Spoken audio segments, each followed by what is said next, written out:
The floorboards bit cold against Clara's cheek, splinters catching at her torn dress as she lay where she'd fallen. Each breath came shallow and sharp, like swallowing broken glass. The pain in her side had settled into something deeper now, a grinding ache that spoke of things bent wrong inside her chest. "My ribs are already broken," she whispered to the empty air, her voice barely stirring the dust motes that danced in the thin shaft of afternoon light cutting through the cabin's single window. Outside, she could hear Jeremiah's boots on the porch boards, that familiar heavy tread that had once meant safety when she was small, before the drink took hold of him proper, before their PA died and left them with nothing but this patch of hard ground and Jeremiah's growing anger at a world that had dealt them short. The boots stopped. Clara held what breath she could, counting the seconds. Sometimes he forgot.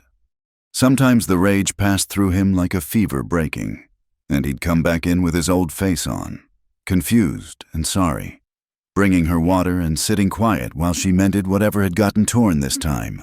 But not today. Today the silence stretched too long, and she knew he was standing out there, working himself up to something worse. The door scraped open. Clara didn't lift her head. She'd learned years ago that looking at him when he was like this only made it harder. Better to be still, to be small, to let whatever storm was in him blow over her and be done. "Look at me when I'm talking to you." She hadn't heard him speak. The words hit her like cold water, and she realized she'd been drifting, the pain pulling her down into that gray place where nothing quite felt real. "I said, look at me.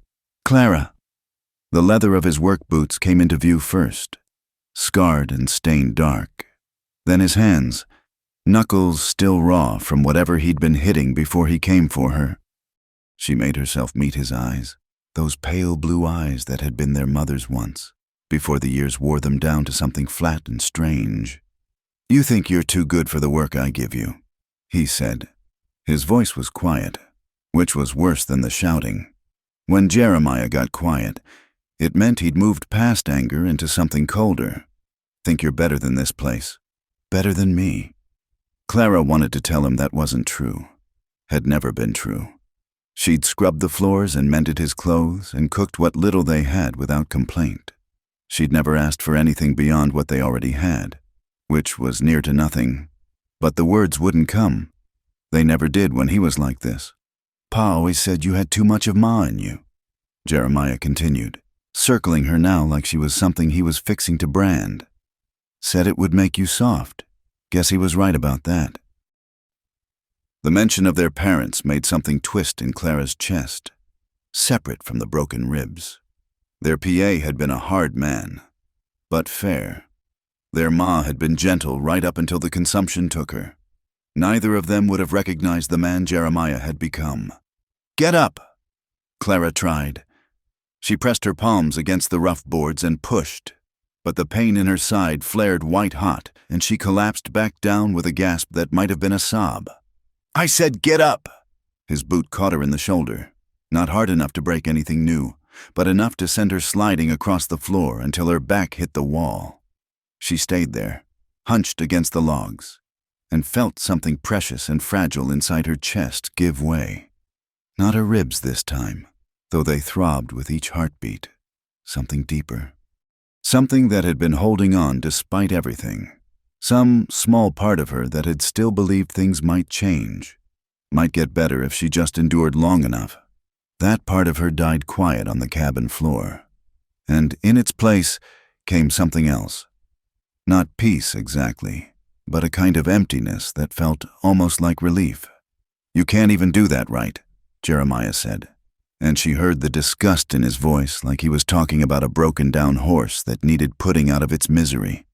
Can't do nothing right. He was right, she realized. She couldn't do anything right, couldn't make him happy, couldn't make the pain stop, couldn't even die proper when that might have been a mercy for them both. The light from the window had shifted while she lay there, painting a different rectangle on the opposite wall. The afternoon was wearing on. Soon it would be dark, and Jeremiah would drink himself to sleep. And there would be a few hours of quiet before morning came, and they'd start this dance all over again. but lying there against the wall. Something in Clara's broken chest began to whisper. Not words exactly, more like a feeling, a notion that maybe there was somewhere else beyond these walls, beyond this endless cycle of pain and forgiveness and pain again. Maybe there were people in the world who didn't use their hands for hurting. Maybe there were places where a person could breathe without counting the cost. The thought was so foreign, so dangerous, that she pushed it away almost before it formed. But it had been there, real as the splinter in her palm or the ache in her bones. A tiny seed of something that might have been hope, planted in ground that had seemed too poisoned to grow anything good. She closed her eyes and let the whisper fade, but she didn't forget it. Couldn't forget it, even when Jeremiah finally turned away and left her there on the floor. Even when the sun went down and the cabin fell into the familiar darkness of another evening survived. "My ribs are already broken," she whispered again, but this time the words felt different. Not just a statement of fact, but something else. A recognition that a person could be broken and still be breathing, could be bent near to snapping and still have something left inside that no amount of hurt could touch. Outside, a nightbird called lonesome across the empty miles, and Clara listened to its song until sleep took her where she lay, still pressed against the wall, still whispering promises to herself that she wasn't quite ready to believe. Dawn came gray and bitter through the cabin's single window, finding Clara still curled against the wall where sleep had claimed her. Her body had stiffened in the night, ribs screaming protest with each shallow breath. But something else had hardened too, a resolve that felt fragile as spun glass but sharp enough to cut. Jeremiah's snores rattled from the back room, thick with the whiskey that had finally pulled him under near midnight. She'd counted the hours by the sound of his restless turning, waiting for the deep, steady rhythm that meant he wouldn't wake for hours yet. He always slept heavy after the bad nights, like the violence had worn him out same as it had her. Clara eased herself away from the wall, biting back the sounds that wanted to escape her throat. Each movement was a small agony, but she'd learned to breathe through pain, to make herself smaller than the hurt. Her bare feet found the floorboards she knew wouldn't creak, the path she'd memorized during countless nights of trying not to wake him when she fetched water or tended the fire. The door stood between her and whatever lay beyond these walls. She'd looked at it 1,000 times, but never like this. Never as something she might actually walk through and not come back. Her hand closed around the iron latch, cold as winter bone against her palm. For a moment she stood frozen, listening to Jeremiah's breathing from the other room. If he woke now, if he found her here with her hand on the door like some wild thing fixing to bolt, but he didn't wake. The snoring continued, and Clara lifted the latch with the slow care of a person defusing dynamite. The morning air hit her face like a slap, sharp with the promise of heat to come but still cool from the night.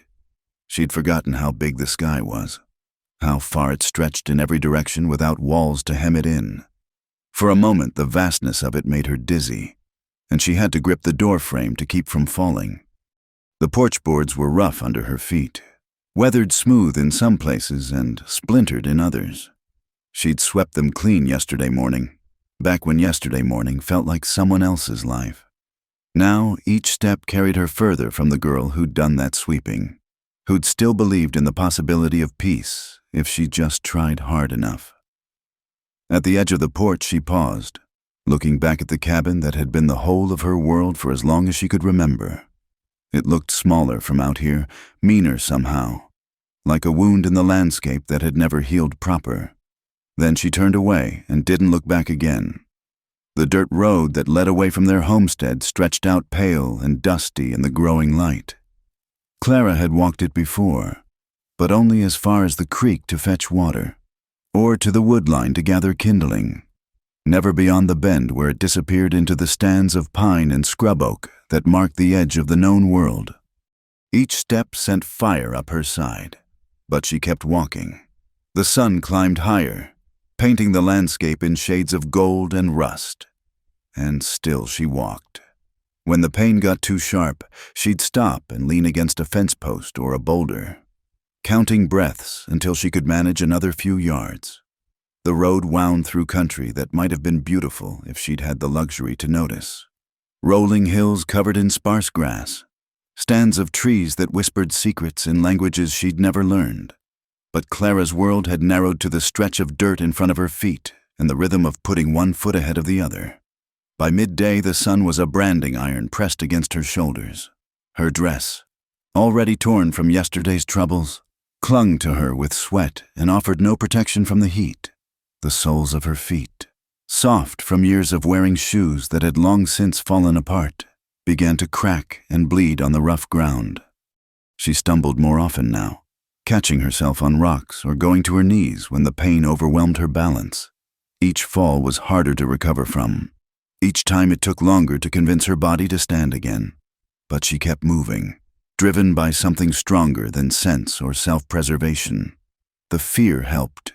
Every distant sound, a bird taking flight, a branch snapping in the wind, sent ice through her veins with the thought that it might be Jeremiah, awake now and tracking her like a hunter following wounded game.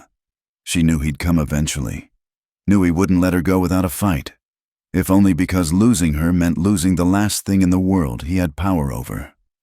Late afternoon found her collapsed beside the road, back pressed against a sun-warmed boulder that felt almost kind against her aching spine. Her water had run out hours ago, and her throat felt lined with dust. The landscape around her had grown wilder, more desolate.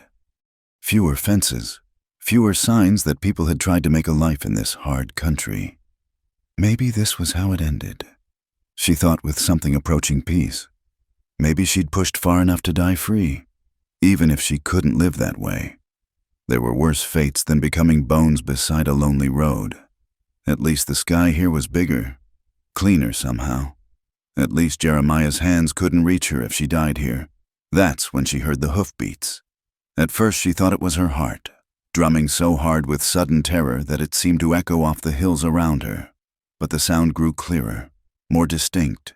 A horse at full gallop, coming up the road behind her. Clara tried to stand, tried to run, but her body had nothing left to give. She managed to drag herself a few feet off the road, into the sparse shadow of a stunted pine, before her strength gave out entirely. If she stayed very still, very small, maybe whoever it was would pass by without seeing her. The hoofbeats slowed, then stopped. "Easy there, Ranger, easy now."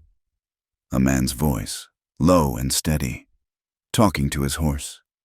Clara squeezed her eyes shut and tried to make herself invisible, tried to become just another shadow among the rocks and scrub.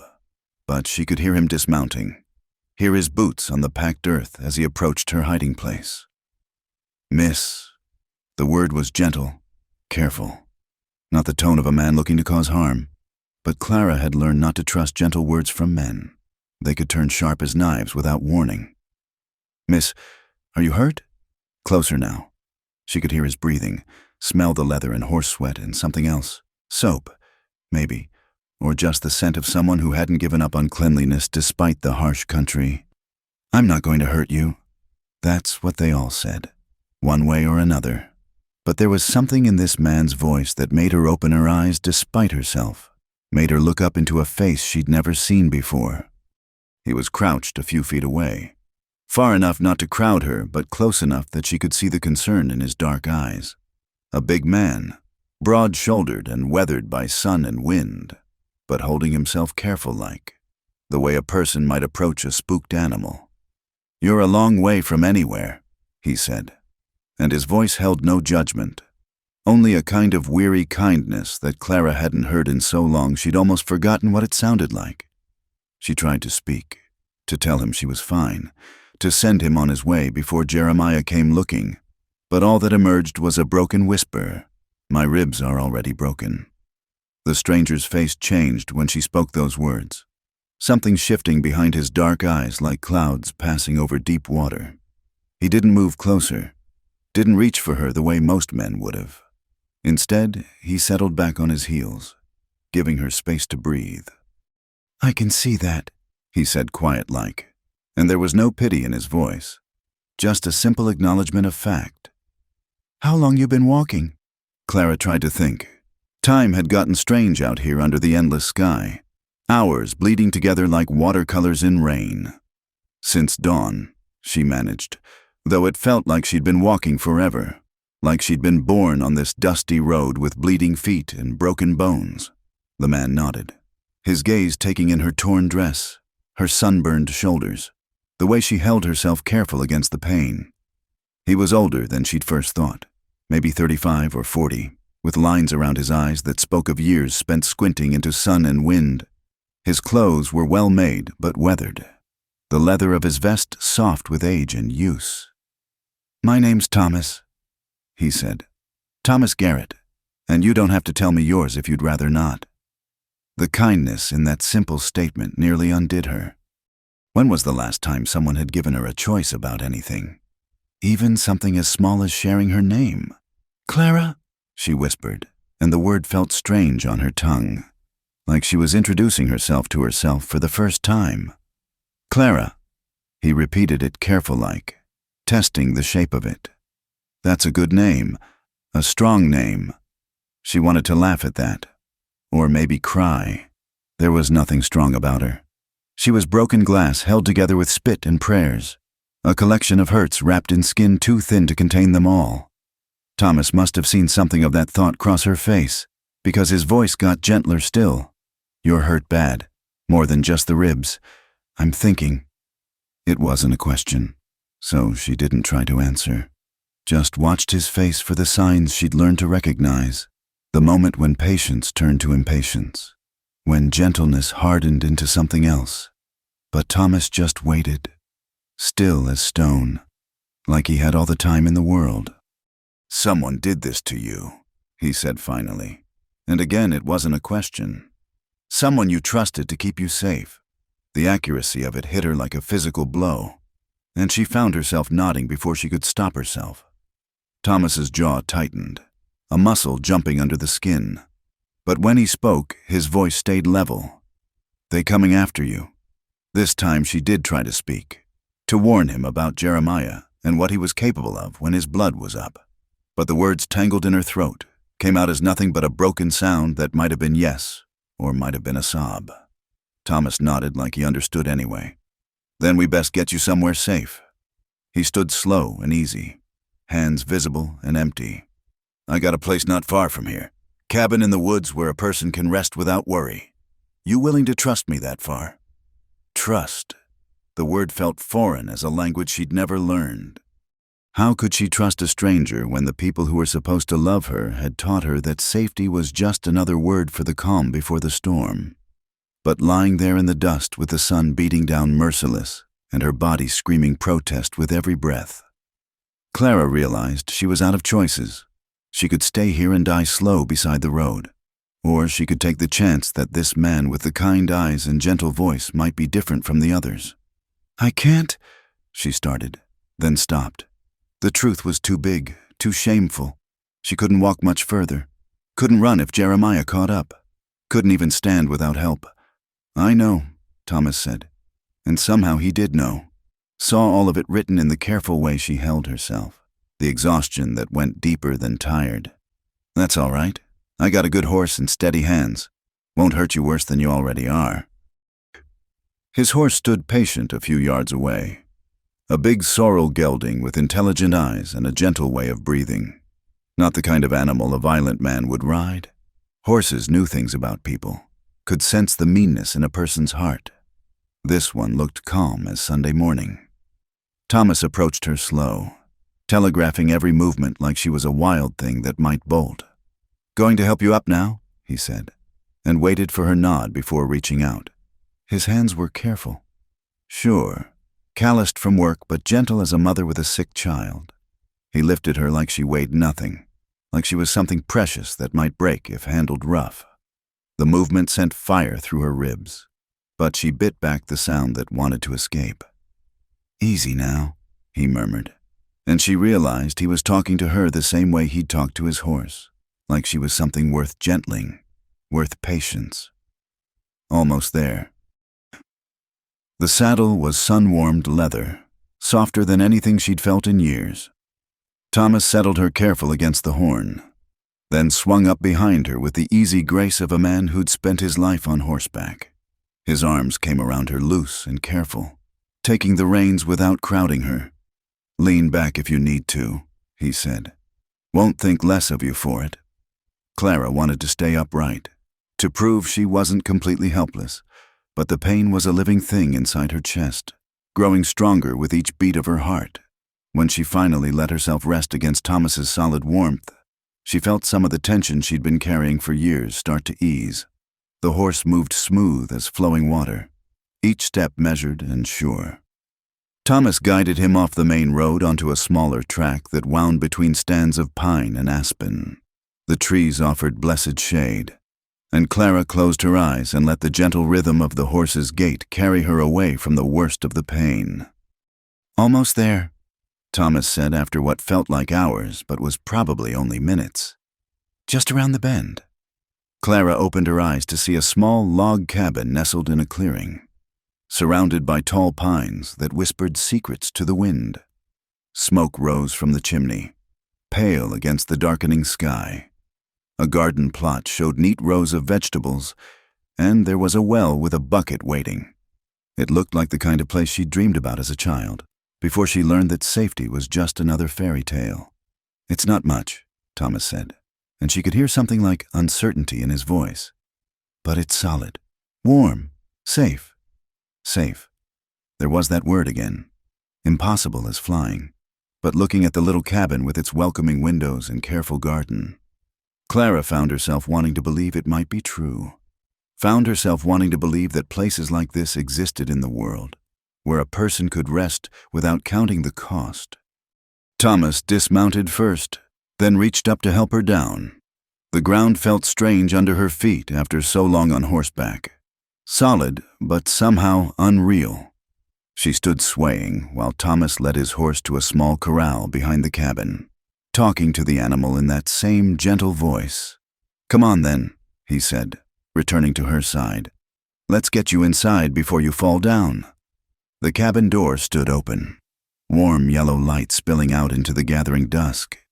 Clara looked at it and felt something she'd almost forgotten how to feel: hope.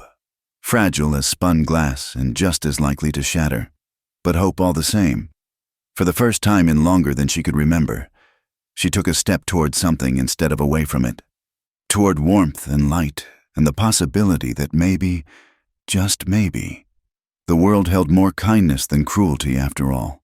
"My ribs are already broken," she whispered again, but this time the words carried a different weight. Not just a statement of damage, but something else. A recognition that broken things could sometimes be mended, given time and gentle hands and a safe place to heal. Clara woke to the sound of wood crackling in a fireplace, a sound so foreign after years of cold mornings that for a moment she thought she was dreaming. The air smelled of pine smoke and something cooking, beans, maybe, or stew. Real food, not the thin gruel and hardtack that had been her usual fare. She lay still, keeping her breathing even while she took stock. Soft wool blanket covering her instead of the rough burlap she was used to. A real bed beneath her. Not the hard floor or thin pallet she'd known.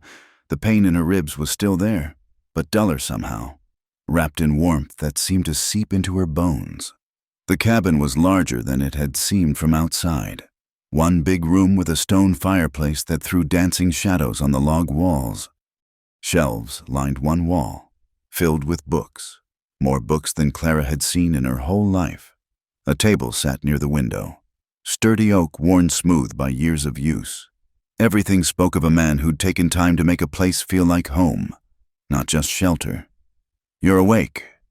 Thomas's voice came from the fireplace, where he was stirring something in a black pot hung over the flames.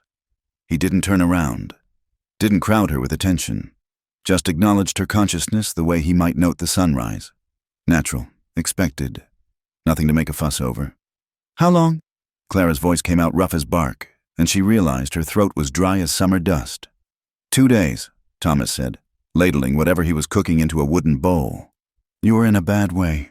Fever broke yesterday evening." 2 days. Clara tried to remember, but there was nothing after the moment she'd stepped through his door. Just fragments, cool water against her lips. Gentle hands changing damp cloths on her forehead.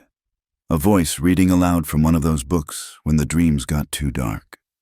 Thomas approached the bed slow and careful, like she was a wild bird that might take flight. The bowl in his hands sent up steam that made her stomach clench with sudden, fierce hunger. "Rabbit stew," he said, settling into a chair someone had pulled up beside the bed. "Nothing fancy, but it'll put some strength back in you." He held out the bowl and spoon, then paused when Clara didn't immediately reach for them. "You want to sit up some? Might be easier." The simple question undid something inside her chest.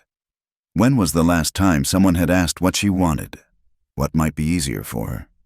She nodded, and Thomas helped her ease up against the pillows he'd stacked behind her. His touch was professional, careful, like he'd done this before.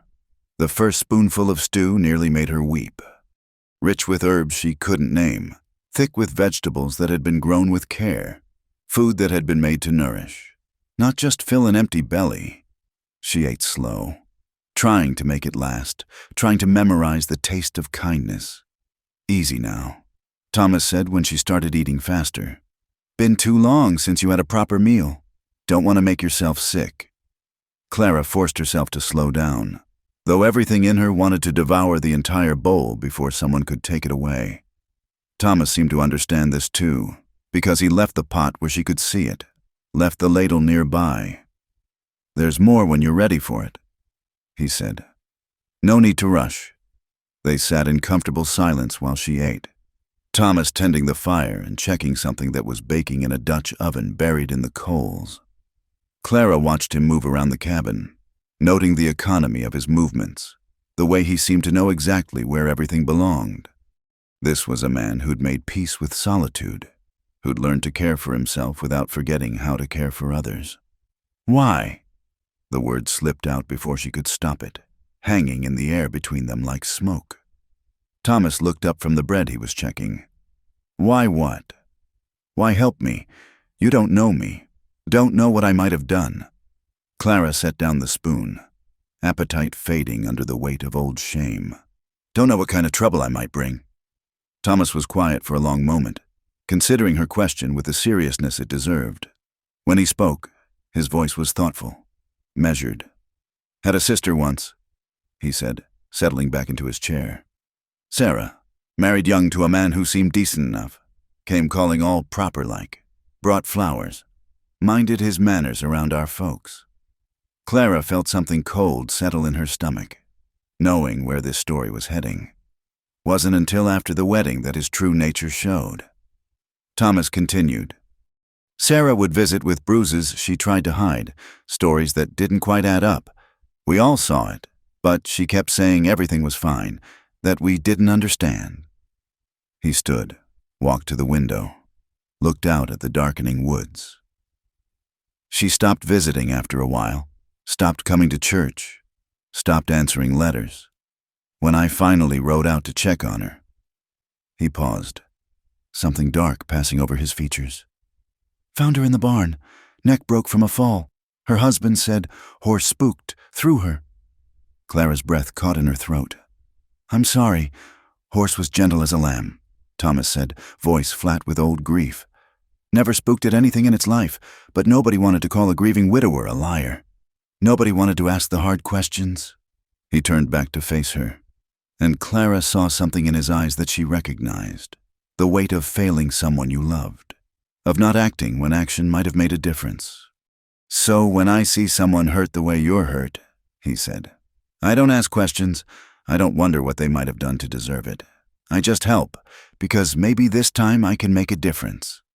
The honesty of it, the raw pain in his voice, made Clara's chest tight with something she couldn't name. She'd expected pity or curiosity or the kind of false sympathy that came with strings attached. But this was something else entirely, a grief shared, a burden lifted by being acknowledged. "I didn't do anything," she said quietly. "I mean, I wasn't perfect, made mistakes, spoke out of turn sometimes, but I tried to be good, tried to keep the peace." "I know," Thomas said, and the simple certainty in his voice made her eyes burn with unshed tears. "It's not about what you did or didn't do. Some people just carry hurt inside them. and they spread it around because they don't know how else to be. Clara nodded, unable to speak around the knot in her throat. She'd spent so many years wondering what she'd done wrong, what she could have done different.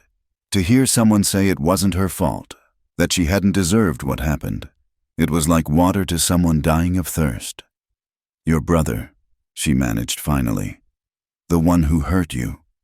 Thomas's expression didn't change, but something shuddered behind his eyes. "How'd you know it was my brother?" "The way you knew." Clara said, "Some pain. You can only learn it one way." They looked at each other across the warm cabin. Two people who'd learned the same hard lesson from different teachers. The fire crackled between them, and outside the wind whispered through the pines like a lullaby. "Jeremiah," Clara said, testing the name on her tongue. "My brother's name is Jeremiah. He wasn't always... It started after our parents died. The drink, the anger. He said he was trying to keep me safe, keep me in line. Said the world was too hard for someone like me." "And you believed him?" Clara considered the question, tasting the stew that had gone lukewarm while they talked. "For a long time, yes. He was all the family I had left. And he wasn't wrong about the world being hard. Just wrong about what kind of hard I could handle." Thomas nodded, understanding passing between them without need for more words. They'd both learned that family could be the place where love lived, or the place where it went to die. They'd both learned that sometimes saving yourself meant walking away from the people who were supposed to love you most. "He'll come looking," Clara said, voicing the fear that had been gnawing at her since she'd woken up safe and warm. "He won't let me go without a fight." "Let him come," Thomas said, and there was something hard in his voice, something that spoke of a man who'd stood his ground before. "This is my land, my home, and you're under my protection now." Protection. Another word that felt foreign, dangerous to believe in. But looking at Thomas across the firelit cabin, seeing the steady resolve in his dark eyes, Clara found herself wanting to believe it might be true, for the first time in years. She closed her eyes without counting the cost, without listening for footsteps that might mean pain. The blanket was soft around her shoulders, the fire warm against her face, and somewhere in the distance, an owl called lonely and free through the mountain night. "My ribs are already broken," she whispered into the gathering darkness, but for once the words felt like a beginning instead of an ending. 3 weeks passed like water through cupped hands, each day blending into the next in a rhythm Clara had never known before. She woke with the sun streaming through clean windows instead of to the sound of angry voices. She ate meals that filled her belly instead of scraps thrown her way like she was some barn cat. She spoke when she wanted to speak and stayed quiet when words felt too heavy, and Thomas never demanded explanations for either. The broken ribs were mending, though they still caught her breath when she moved wrong. Her hands had lost their constant tremor, and the hollows under her eyes were filling out from regular meals and uninterrupted sleep. But the deepest healing was harder to measure, happening in moments so small she almost missed them. The first time she laughed at something Thomas said, the morning she woke without immediately listening for danger, the evening she realized she'd stopped flinching every time he moved too quick. It was on a night when autumn had painted the world in shades of gold and rust that Clara found herself sitting by the fire, watching Thomas read by lamplight. He had a way of holding books like they were precious things, turning pages careful-like, sometimes reading passages aloud when he thought she might enjoy them. Tonight it was Whitman, something about the open road and the freedom to choose your own path. "Were you a teacher?" she asked, sudden-like, the question escaping before she could think better of it. Thomas looked up from his book, firelight dancing across his weathered features. "What makes you ask that?" "The way you read, the books. You got more learning than most folks out here in the middle of nowhere." He was quiet for a moment, considering. Studied to be one, back east. Philadelphia, had notions about civilizing the frontier through education. A rueful smile crossed his face. Turns out the frontier had other ideas about what civilization looked like. Clara waited, sensing there was more to the story. Thomas had a way of offering pieces of himself like gifts, never demanding she reciprocate but leaving space for her to share if she wanted. Came out here with my wife, he continued, closing the book but keeping his finger between the pages to mark his place. Margaret. She was the real teacher, had a gift for it. We were going to start a school, maybe build it into something that could serve the whole territory. The past tense hung heavy in the air between them. Clara had noticed there were no women's things in the cabin, no trace of a feminine presence beyond the careful way Thomas kept house. She'd wondered but never asked, understanding that some stories came in their own time. "What happened?" she asked, gentle-like. "Fever took her the second winter we were here. Bad one that year, swept through half the settlements. She nursed folks through it. Wouldn't let me stop her even when she started showing signs herself." His voice went quiet, distant with memory. "Always said if you had skills to help, you had an obligation to use them." Clara felt the familiar ache of loss, different from her own but no less real. "I'm sorry." Was 5 years ago now. Long enough that the sharp edges have worn smooth, but not so long that I've forgotten why I loved her. Thomas opened the book again, smoothed the pages with gentle fingers. "These were hers, most of them. She made me promise to keep reading, keep learning. Said knowledge was the one thing nobody could take from you once you had it." The wisdom of it settled into Clara's chest like a warm stone. In all her years with Jeremiah, she'd never been allowed books, never been encouraged to think beyond the daily tasks of survival. The idea that learning could be armor, could be something that belonged to her alone, was revolutionary. "I can't read," she said, the admission coming out smaller than she intended. "I mean, I know my letters some, can make out words if they're simple enough. But real reading, the kind you do," she gestured at the book in his hands. "Never had the chance to learn proper." Thomas looked at her with something that might have been surprise, but not the cruel kind that made her feel stupid, more like he was recalibrating something in his understanding of her. "Would you like to learn?" he asked. "I mean really learn, not just getting by, but reading for the joy of it." The offer hit her like a physical thing, so unexpected and generous that for a moment she couldn't breathe around it. To read books, to understand all those rows of words that had always seemed like a secret language spoken by people better than her, it was a dream she'd never dared voice even to herself. "I'd like that," she whispered, and the words felt like a prayer. They started that very night. Thomas pulling his chair close to hers so they could share the lamplight, opening one of the simpler books to a story about a girl who lived in a garden. He read first, pointing to words as he spoke them, then had Clara try. She stumbled over syllables that felt foreign on her tongue, but Thomas was patient as stone, never making her feel foolish for taking time to sound things out. It became their evening ritual.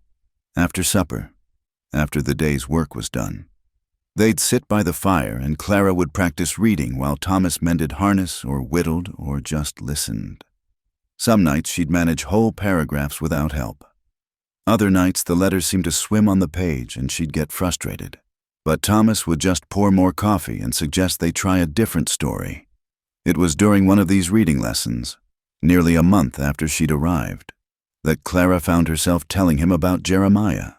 Not the worst of it, not at first, but the smaller hurts that had built up over years like sediment in a riverbed. "He wasn't always like that," she said, finger tracing a line in the book she'd been reading from. "When we were little, after Ma died, he used to tell me stories at night when I couldn't sleep.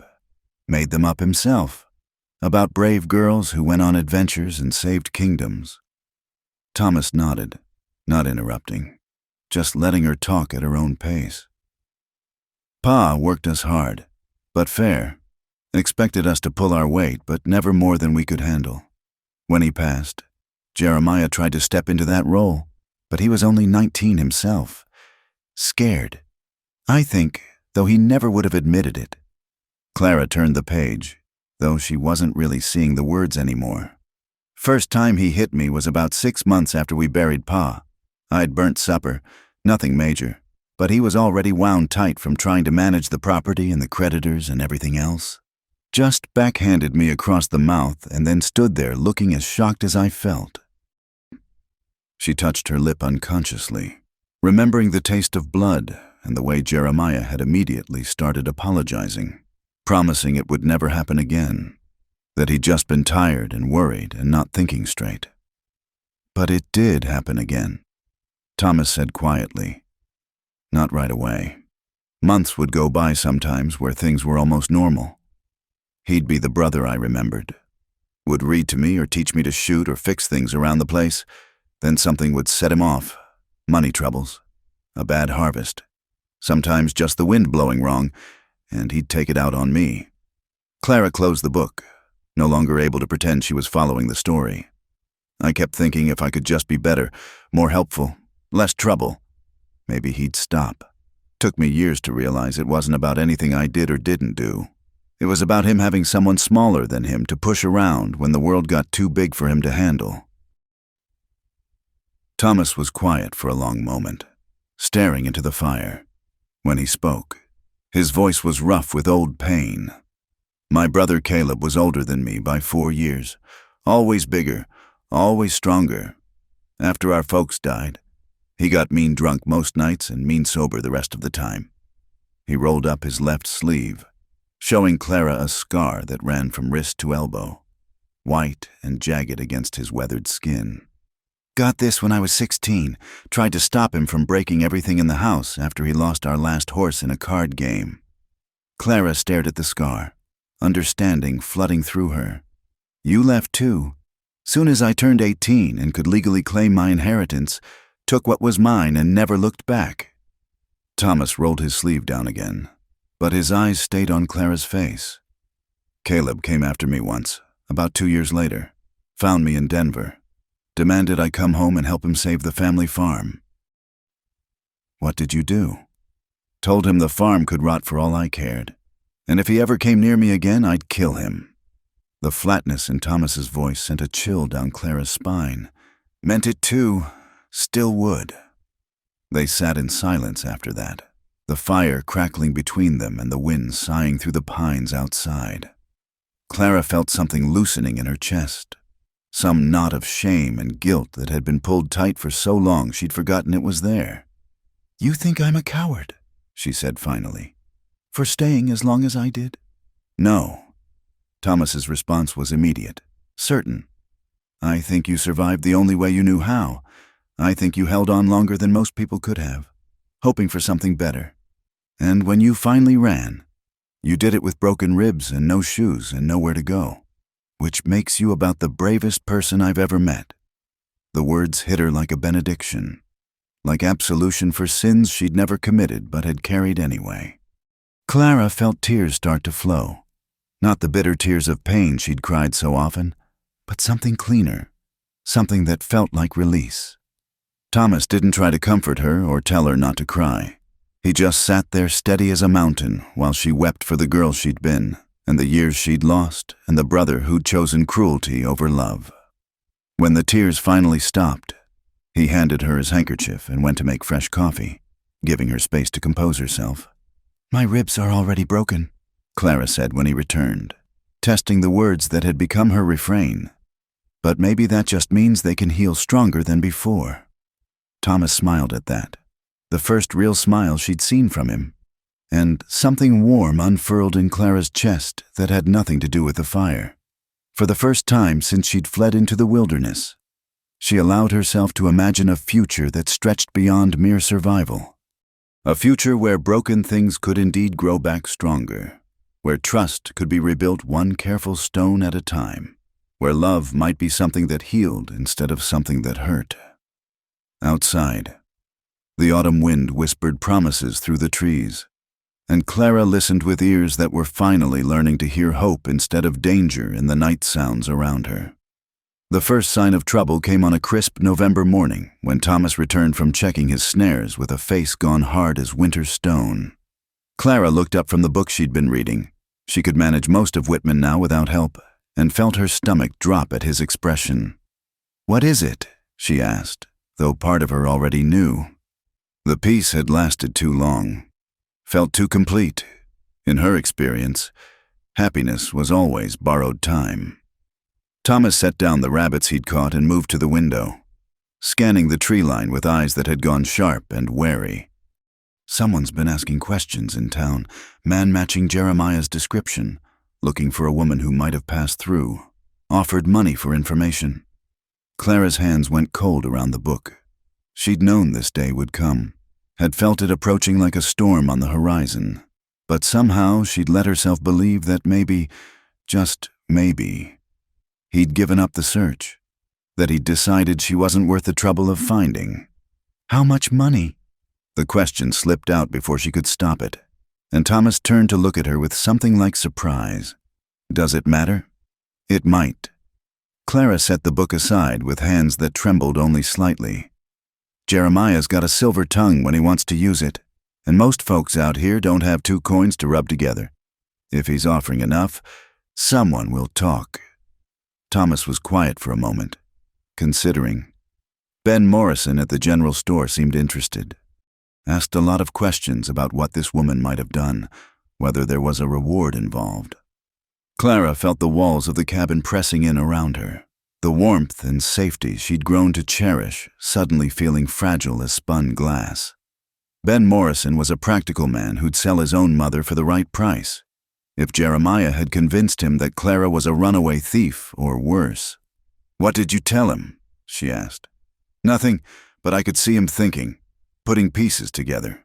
He knows I don't usually have visitors, knows I've been buying supplies for 2 instead of 1. Thomas moved away from the window, began checking his rifle with the methodical care of a man preparing for war.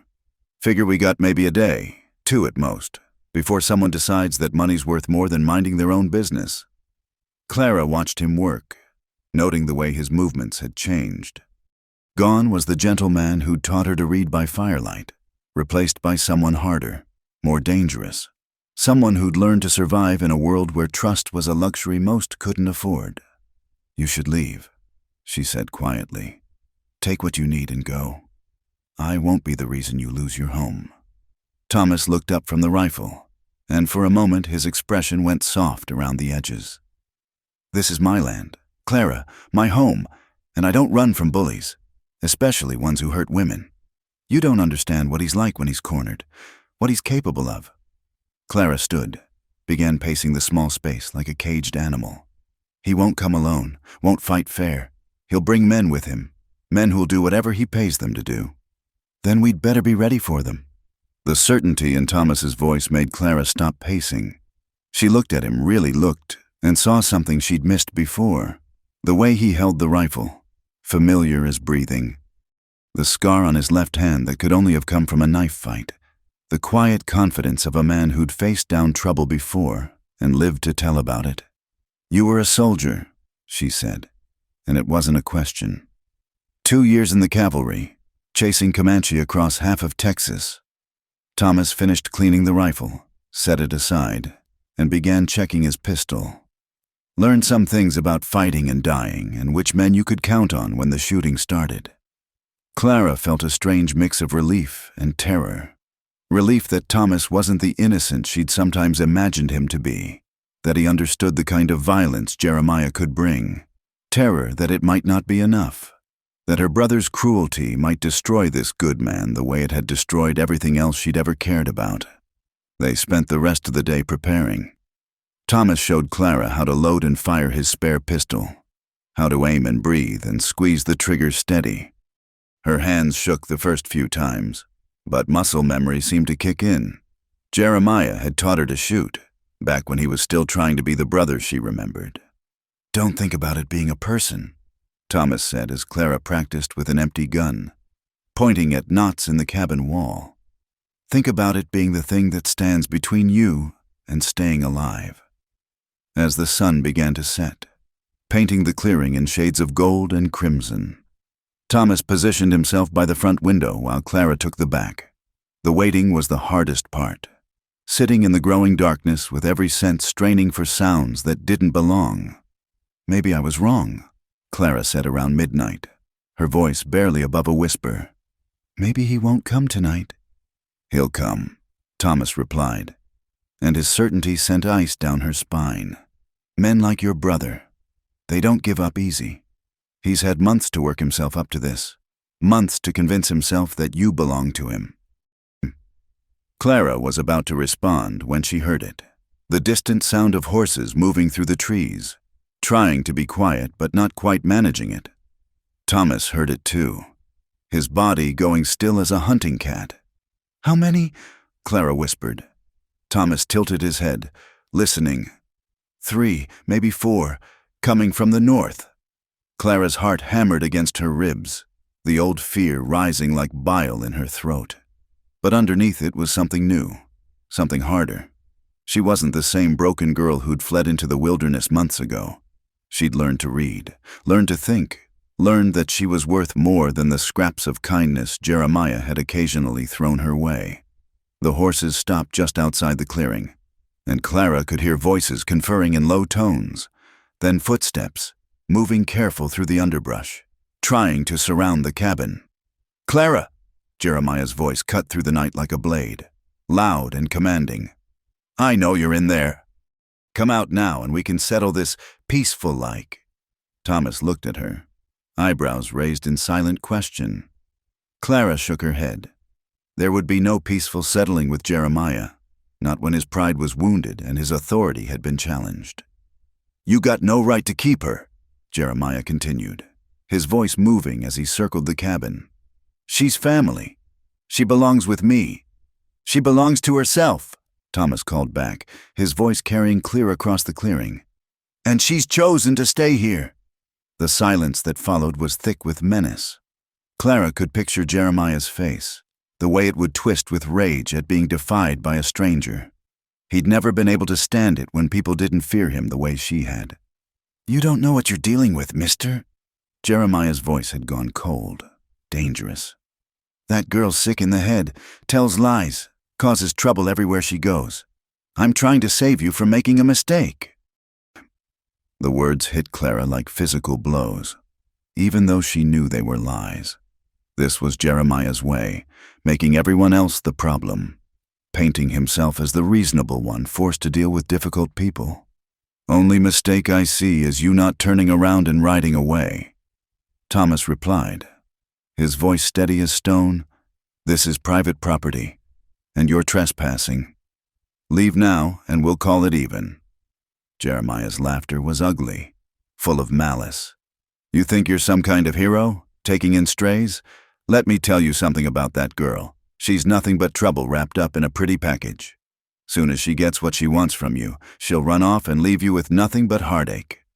Clara squeezed her eyes shut, fighting against the poison in those words. They were lies, had always been lies. But Jeremiah had a way of making them sound true, making her doubt everything she knew about herself. "Clara." Thomas's voice was quiet, meant for her alone. "You know who you are. Don't let him take that away from you." She opened her eyes, met his gaze across the darkened cabin, and felt something settle into place inside her chest. Thomas was right. She did know who she was now, not the broken thing Jeremiah had tried to make her, but someone worth saving, worth protecting, worth loving. "I see movement by the woodshed," Thomas murmured, raising his rifle. "2 men, trying to get around back." Clara gripped her pistol tighter, the metal warming under her palm. Outside. She could hear the creak of leather and the whisper of cloth against wood as Jeremiah's men positioned themselves. "Last chance. Clara!" Jeremiah shouted. "Come out now or I'll come in and get you." Clara looked at Thomas, saw the question in his eyes. This was her choice to make, her stand to take. She could surrender, could walk out there and let Jeremiah drag her back to the life she'd escaped, could spare Thomas the violence that was coming, or she could fight. "I'm not going anywhere with you, Jeremiah," she called out, surprised by the strength in her own voice. "I'm done running, done hiding, done letting you decide what my life looks like." The silence that followed felt like the moment before lightning strikes. Then Jeremiah's voice rose in a roar of pure fury. "You ungrateful little witch! I gave you everything, kept you fed and housed and safe, and this is how you repay me? You kept me prisoner!" Clara shot back, years of suppressed anger finally finding voice. "You beat me down every chance you got, made me think I was nothing, made me grateful for scraps. I protected you. Jeremiah's voice cracked with rage. "The world would have eaten you alive without me. The only thing I needed protection from was you." The words rang out across the clearing like a bell tolling, clear and true and final. Clara felt something break loose inside her chest, some last chain that had bound her to the frightened girl she used to be. Thomas squeezed her shoulder, pride and fierce protectiveness shining in his dark eyes. "Get ready," he whispered. "Here they come." The attack came from 3 sides at once, boots thundering across the clearing as Jeremiah's men rushed the cabin. Clara saw muzzle flashes in the darkness, heard the sharp crack of gunfire and the whistle of bullets through wood. But she wasn't afraid anymore. She was done being afraid. "My ribs are already broken," she whispered to herself as she took aim at a shadow moving past the window. "But my spirit isn't." And for the first time in her life, Clara fought back.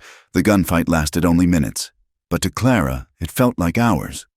She fired through the back window at shapes moving in the darkness, her hands steady despite the thunder of her heart. Thomas's rifle cracked from the front of the cabin, methodical and deadly accurate. She heard someone cry out in pain, then cursing, then the sound of boots retreating through the underbrush.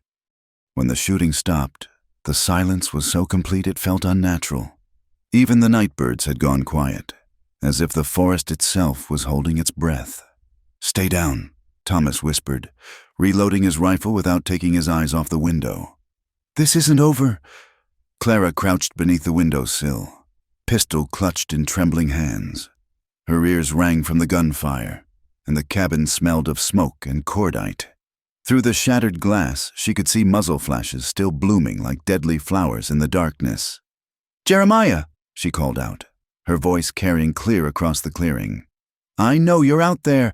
Why don't you show yourself instead of sending other men to do your fighting?" The taunt hung in the air like a challenge. Clara held her breath, waiting, knowing her brother well enough to predict his response. Jeremiah had always been proud, had never been able to stand being called a coward. "You think you're so smart now, don't you?" His voice came from somewhere near the tree line, rough with anger and something that might have been hurt. "Got yourself a man with a gun. Think that makes you safe?" "Safer than I ever was with you," Clara shot back, surprised by the steadiness in her own voice. "At least Thomas never raised his hand to me. I never hurt you." Jeremiah's shout cracked across the night like a whip. "Everything I did was to keep you in line, keep you from making mistakes that would ruin your life." Clara felt the old familiar twist of guilt in her stomach, the automatic response she'd learned over years of being told she was the problem. But this time, something else rose to meet it. Anger, clean and bright as a blade. "You broke my ribs," she said, her voice carrying clearly in the still air. "You broke them because I burned supper, because I spoke when you didn't want me to speak, because I existed in a way that inconvenienced you. You're remembering it wrong.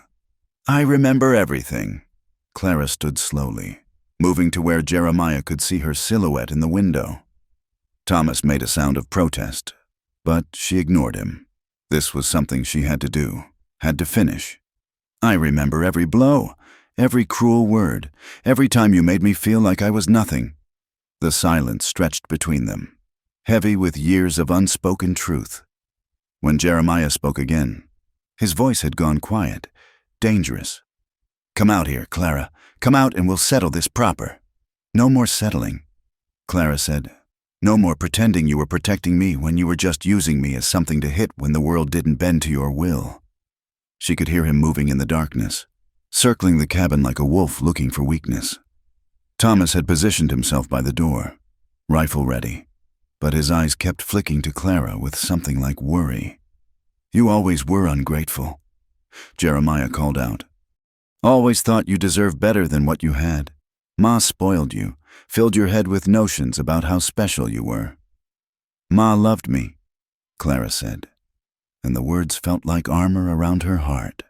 "She saw worth in me that you tried to beat out of me every chance you got. She saw what she wanted to see, just like this fool you've taken up with." Jeremiah's voice was getting closer, and Clara could hear the creak of leather as he moved. "You think he loves you? You think any man could love something as damaged as you?" The words hit like physical blows, but Clara found they didn't penetrate the way they used to. Months of Thomas's gentle care, his patient teaching, his quiet certainty that she was worth protecting. It had built something inside her that Jeremiah's poison couldn't dissolve. "Maybe he does," she said simply. "Maybe I'm worth loving after all." The sound Jeremiah made was part laugh, part snarl. "You're worth nothing." "You're broken, Clara, broken in ways that can't be fixed. And deep down, you know it." Clara looked across the cabin at Thomas, saw him watching her with fierce pride in his dark eyes. She thought of the books they'd read together, the meals they'd shared, the way he'd held her when nightmares woke her screaming, the way he'd never once made her feel small or stupid or worthless. "You broke my ribs," she said, her voice rising strong and clear.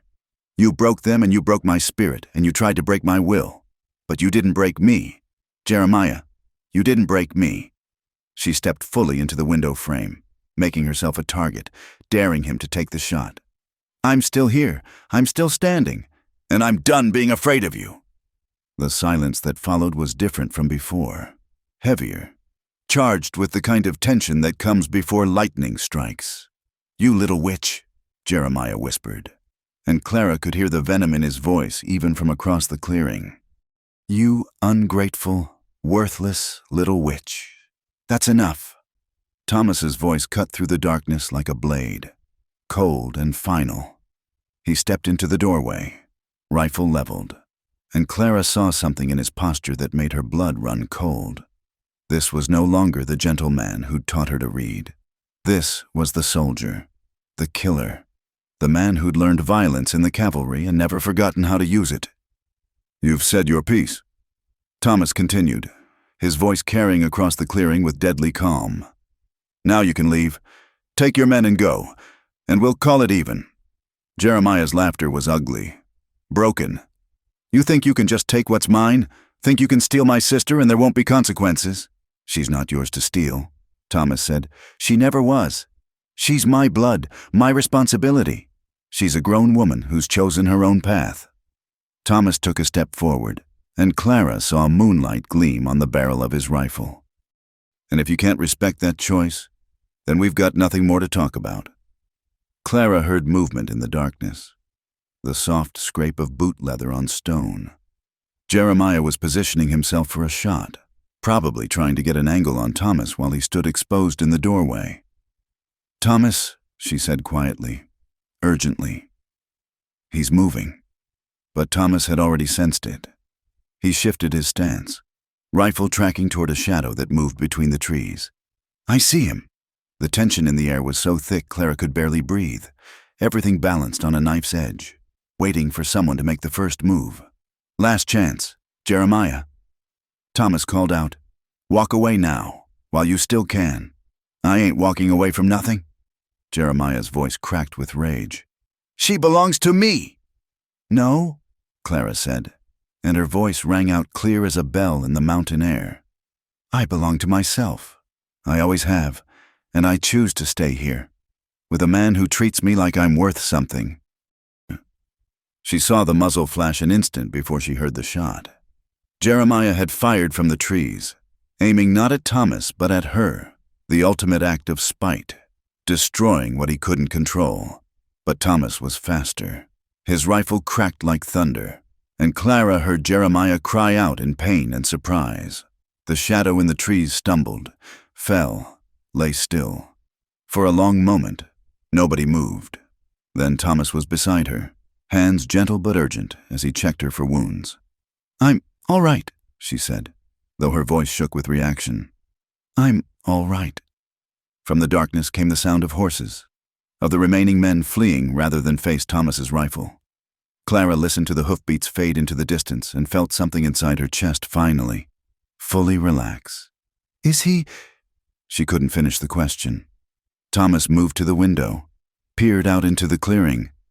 Wounded, badly, but alive. He looked back at Clara, his expression unreadable. "What do you want to do?" Clara considered the question, thought about the brother who'd tormented her for years, who'd just tried to kill her rather than let her go. She thought about mercy and justice and the difference between them. "Help him," she said finally. "Tend his wounds, give him water, then send him away." Thomas nodded like he'd expected that answer. "You sure?" "I'm sure." Clara set down the pistol, her hands steady now. "I won't let him turn me into something cruel. I won't let him take that from me, too." They found Jeremiah by the edge of the clearing, bleeding from a shoulder wound that had shattered his collarbone but missed anything vital. He was conscious, glaring up at them with eyes full of hate and pain. "Should have killed me," he spat as Thomas began binding the wound. "Should have finished it. Probably." Thomas agreed conversationally. "But Clara's got a kinder heart than either of us deserve." "Sssss." Clara knelt beside her brother, looked into the face that had haunted her nightmares for months. Up close, he looked smaller somehow, older, worn down by years of anger and alcohol and the kind of loneliness that came from driving away everyone who might have cared about him. "This is the last time, Jeremiah," she said quietly. "The last time I'll ever see you. The last time you'll have any power over my life. Do you understand?" He tried to spit at her, but the effort made him wince with pain. "This ain't over." "Yes," Clara said with absolute certainty. "It is." They got him on his horse with Thomas's help, though Jeremiah cursed them both through gritted teeth the whole time. Thomas had packed the wound tight and rigged a sling, but it would need proper doctoring if infection wasn't going to set in. "There's a dock in Cedar Falls," Thomas said, handing Jeremiah the reins. "About 20 miles north. You might make it if you don't stop to drink yourself stupid."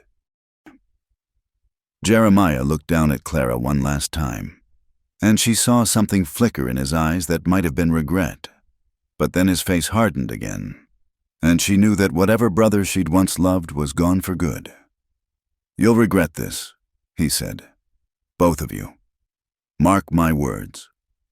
"No," Clara said, stepping closer to Thomas, feeling his solid warmth at her back. "I won't." They watched him ride away into the darkness, swaying in the saddle but staying upright. Clara listened until the hoofbeats faded completely, until there was nothing left but the wind in the trees and the distant call of a night bird. "Think he'll come back?" Thomas asked. Clara considered it, thought about her brother's pride and his capacity for holding grudges. Then she thought about the look in his eyes as he'd ridden away.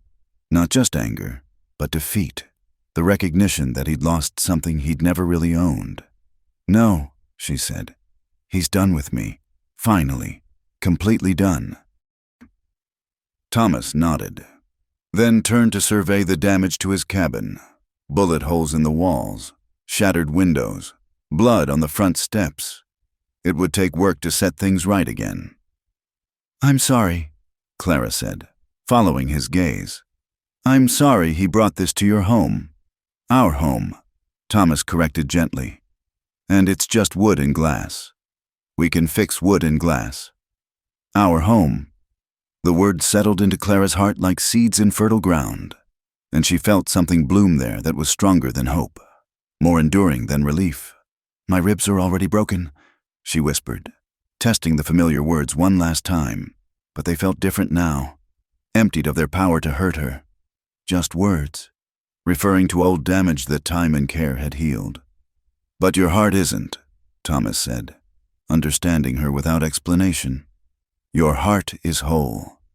Clara looked up at him in the moonlight, this man who'd saved her life in more ways than one, and knew he was right. Her heart was whole and strong, and finally, completely her own. The confrontation was over, the past was buried, and for the first time in her life, Clara faced the future without fear. Spring came early that year, painting the mountain meadows in shades of green Clara had never noticed before. She stood on the cabin's newly repaired porch, watching Thomas work in the garden they'd expanded together, and marveled at how different the world looked when you weren't afraid to lift your head and see it.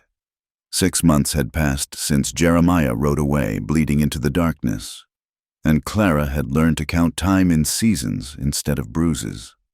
The bullet holes in the cabin walls had been patched over. the broken windows replaced with glass that let in more light than the old ones ever had.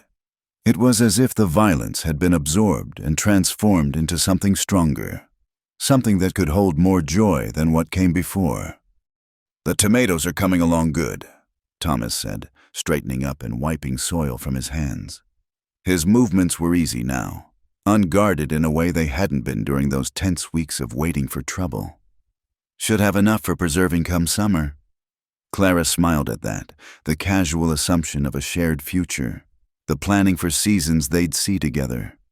It had taken her months to stop flinching when he spoke of tomorrow and next month and next year, as if such things were guaranteed instead of borrowed time that could be snatched away without warning. "I was thinking," she said, settling into the chair they'd built for the porch. "Maybe we could plant some flowers along the front path, make it welcoming for visitors." Thomas looked up with something like surprise.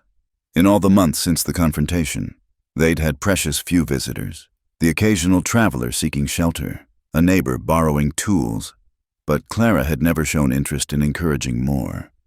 "You expecting company?" he asked, but his tone was gentle, curious rather than concerned. "Maybe."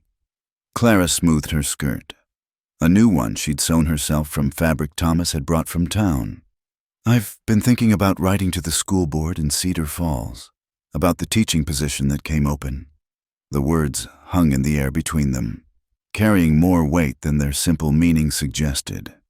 Thomas set down his hoe and came to sit beside her on the porch steps, close enough that she could smell the honest scent of earth and growing things that always clung to him after working in the garden. "You want to be a teacher?" he asked. "I want to help children learn to read the way you helped me." Clara said, "The dream taking shape in words for the first time. I want to show them that books can be doorways to places bigger than whatever cage they might be trapped in."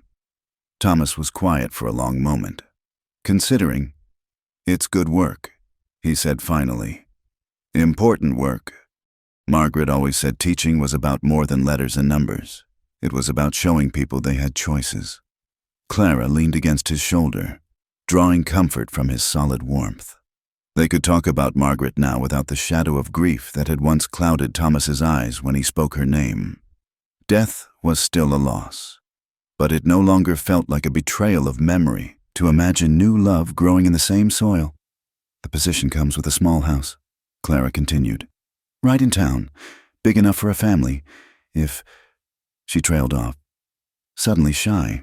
They'd grown close over the winter months, sitting by the fire, reading together, sharing quiet conversations that lasted until dawn, but they'd never spoken directly about what was growing between them, content to let it develop at its own pace, like wildflowers finding their season. "If what?" Thomas asked softly. Clara took a breath, gathered her courage. "If a certain former soldier wouldn't mind sharing it with a woman who talks too much and burns biscuits more often than not."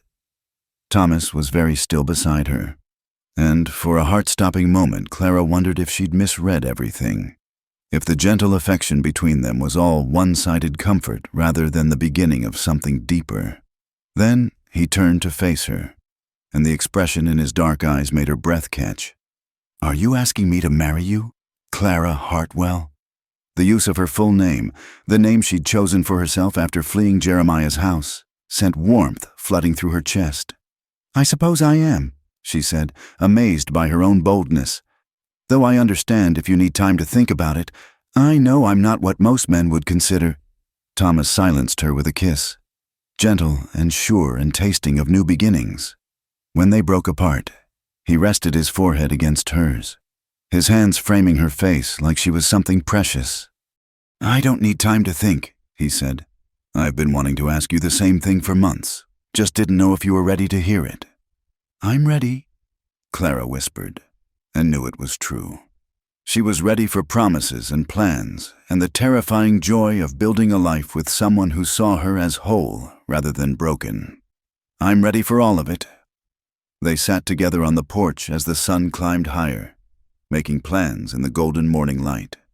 They'd marry in the summer, when the wildflowers were blooming and the days were long and warm. Clara would apply for the teaching position, and Thomas would see about finding work in town. Carpentry, maybe, or helping at the livery stable. They'd keep the cabin for weekends and summers, a place to retreat when town life got too crowded. "What about children?" Thomas asked as they watched a hawk circle overhead. "The teaching position. Would you want children of our own as well?" Clara felt her heart flutter with something between hope and terror. She'd never dared imagine herself as a mother, had been too broken for too long to think about bringing new life into the world. But now, sitting safe in the sunshine with this good man beside her, the possibility felt like another door opening. "Yes," she said simply, "I'd like that very much." As the day wore on, they found themselves working together with a new sense of purpose. Thomas repaired the fence around the vegetable garden while Clara organized his books, planning which ones they'd take to town and which would stay at the cabin. She paused over a volume of Whitman's poetry, remembering the first night Thomas had read aloud to her, when words had been mysterious symbols she couldn't decode. "Listen to this," she said, reading aloud from Song of the Open Road. "Henceforth I ask not good fortune. I myself am good fortune. Henceforth I whimper no more, postpone no more, need nothing." Thomas looked up from his work, smiling at the confidence in her voice. "That's your poem," he said. "Your truth." Clara closed the book, holding it against her chest. "I used to think my ribs being broken was the most important thing about me," she said. "The thing that defined everything else. And now I think maybe it was just something that happened to me, something I survived." Clara set the book aside and moved to help Thomas with the fence. "It's not the most important thing about me anymore." They worked in comfortable silence until the afternoon began to fade, the sun painting the mountains in shades of gold and purple. As they put away the tools and headed inside to start supper, Clara caught sight of herself in the mirror by the door, a woman with clear eyes and steady hands. Someone who stood tall instead of hunched over in anticipation of the next blow. "I hardly recognize myself sometimes," she said, touching her reflection with something like wonder. Thomas came up behind her, his hands gentle on her shoulders. "You look like yourself to me," he said. "Like the person you were always meant to be, underneath all the hurt." That evening, as they sat by the fire with Clara reading aloud from a new book they'd ordered from back east, she found herself thinking about time and healing and the way love could rebuild what cruelty had torn down. Her ribs had healed months ago, the bones knitting back together stronger than before, but the deeper healing, the mending of trust and hope and the simple belief that she deserved gentleness, that had taken longer, required more patience. "Thomas," she said, setting down the book, "I need to tell you something." He looked up from the harness he was mending, eyebrows raised in gentle inquiry. "When I was lying on that floor in Jeremiah's cabin, broken and hurting and thinking I might die there," she began, her voice steady despite the weight of memory, "I whispered to myself that my ribs were already broken. I meant it as surrender, as acceptance that I was too damaged to be worth saving." Thomas set aside his work, giving her his full attention. "But now I understand," Clara continued. "My ribs were already broken, but that didn't make me worthless. It just meant I was ready to heal, ready to be rebuilt into something stronger." She reached for his hand, intertwining their fingers. "You didn't save me, Thomas. You gave me a safe place to save myself." Thomas raised their joined hands to his lips, pressed a gentle kiss to her knuckles. "We saved each other," he said. "That's what love does. It makes us brave enough to heal." Outside, night settled over the mountains like a blessing. The cabin was warm and bright, filled with the promise of tomorrow and all the tomorrows that would follow. Clara listened to the wind in the pines and thought of all the women who might be out there in the darkness, broken and afraid and convinced they were beyond help. She made a silent promise to them, and to the frightened girl she used to be, that her story would not end with survival alone, but with joy, that broken things could indeed grow back stronger, that love existed in the world, patient and kind and powerful enough to transform even the deepest wounds into sources of strength. My ribs are already broken, she whispered into the firelit quiet, and smiled at how the words had changed. But my heart is mending. Thomas squeezed her hand, his eyes bright with love and infinite patience. Let it mend, he said, echoing words from months ago that had once seemed impossible to believe. Let it grow stronger. And in the warmth of their shared silence, Clara did exactly that.